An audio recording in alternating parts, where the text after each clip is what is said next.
Welcome back to Cape Media News. I'm Lauren Williamson. The Town of Dennis Diversity, Equity, and Inclusion Committee held a listening session last month to get feedback from residents on how they could better serve the community. Cape Media News was there to cover the event, and here are some highlights.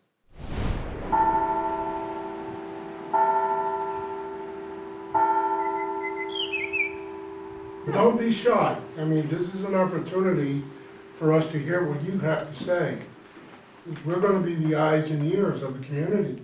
And we need to know what the community wants. It's your town, it's our town. And it's time that we start looking at what we can do for each other. And by doing that, we want to include your thoughts. Okay, we're looking for people to join the organization, to join us, to be the eyes and the ears and the minds of other folk. You talk to people every day. Do they have concern? We have not had a person of color as a prosecutor since 1994, so it's been a bit. One of the goals of the committee will certainly be recruitment. We have extended certain efforts already to try to engage in recruiting. We've met some frustrations with a few different law schools and a college. So we are looking for all the help that we can possibly get. I feel welcome as a gay person, but I'm also a white person, so I don't feel that, pressure all the time. And I wonder if in our town we feel like we have enough police officers, firefighters, other people in positions of municipal positions like that. And so that's something that makes me a little uncomfortable being in Dennis. I lived in Greater Boston, I lived in Watertown, and we had much more diversity, and that's something that I miss down here in Dennis. I think to some degree this whole conversation starts with education. We all need to learn more about what our community really is about. And to be honest with you, as a old white guy, it just seems like there's an awful lot of old white guys in the community, or old white couples. But the truth is, the more I look and the more I search, that's not really totally true. Our community is much more diverse than many of us, including me, realize. And we need to expose that to people like myself and everybody else in the community. And I think to some degree, this whole thing starts with, how do we expose that? How do we bring out this diverse population, which really does exist here in the town of Dennis? Yeah. Caucasians, I think, find it very difficult to talk about race. And I think that's a phobia that they're going to have to overcome. Yeah. And we as black folk don't have a problem with that. I mean, we're working 24/7. Okay, I can walk into the room and they automatically know or identify or pigeonhole me as a person of color. Yeah. So we have to learn about each other. All right, and I would agree with Brad that it starts with education.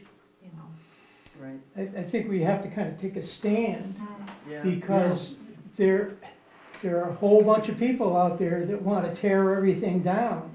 And if they weren't there, this committee might not be as needed as it is. Just even something at town hall, Dennis believes in diversity. Dennis, something more anodyne than, specific things about specific flags like Juneteenth, which is very important. Maybe we can kind of get that movement going. And so to your point, it becomes natural to be open to others. I have to say, from a personal point of view, because I'm transgender, when I go driving down the road and I see something out in front of a church, I say, everyone welcome. Yeah, that's sort of. I know I'm not welcome. Yeah. Yeah. Oh. For the town to say just some bland saying doesn't mean a heck of a lot to someone who's in an oppressed minority already. Yeah. Right. But it just brings in, or it has a chance of bringing in a bigger part of the community than what we see at town meeting. Yeah. In fact, a different part of the community totally. And then once they're there, there's a chance to educate and go, hey, by the way, if this is important to you, you could join this committee. You could be in this room tonight and get some of that community to participate and become active in the town, which is where we need them to be. And I think even inviting them to one meeting, just a listening session like this, a lot of people, a committee? What, you meet, wait a minute, I don't want to commit to that. But they might come out and, if you're touching on a particular topic at a meeting, to have people come out and sit in on that meeting for that purpose. That's a start. I totally understand the feeling of just not fitting in, because I moved here in 2006, and I have taught myself that I belong in any room I walk in. But I had to teach myself that. I had to make that how I walk into a room, because I just didn't feel comfortable. I had to force myself to feel comfortable to live here, because I want to live here. I like living here. It's gorgeous. I really like the community. I just wish it were more open. And when I say more open, I just wish we could have like open conversations about race, because Black people in my family, we talk about race all the time, like it's Tuesday, like it's mayonnaise, like it's ketchup, like it's nothing to us, you know, because we live it. So if we can have these open conversations more, I think it'd be easier for people of color to feel more, you know, included, you know, and if we could have people be willing to talk about race honestly, honestly tell us what you think.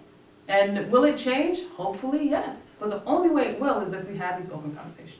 Our church here has had an ongoing conversation about racism and, you know, and the problem with that is It's all white people talking. it's all white people. Yeah. And it's a good thing for a bunch of white people to sit down and have uncomfortable conversations. Yes. Mm-hmm. And be comfortable with being uncomfortable. It's fine to be uncomfortable. You know, you learn something from it. Hopefully you teach somebody else something.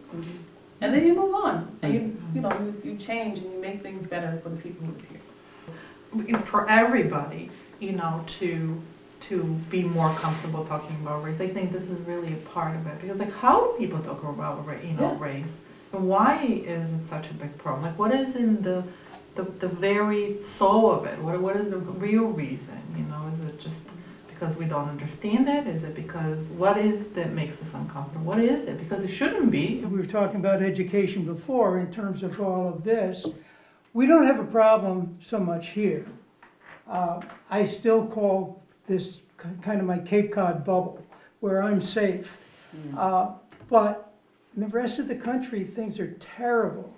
And I think there's always a need for education in terms of what's real and what's not. And to hear different people's stories, to know what they've gone through so that you can appreciate this. For instance, you know, one huge thing is trans girls in sports. And it's a front for trying to get rid of us. It just is. The whole thing, it's to start off, is totally wrong. But then they'll build on that, and gosh, it makes sense. And oh, we shouldn't have those trans girls in sports. There's a lot of different levels of that need to be talked about, but just I want to put that out there, and Well, it's part of we'd be inclusion. yeah, absolutely, and we're very, very fortunate, but that bubble is getting thinner and thinner.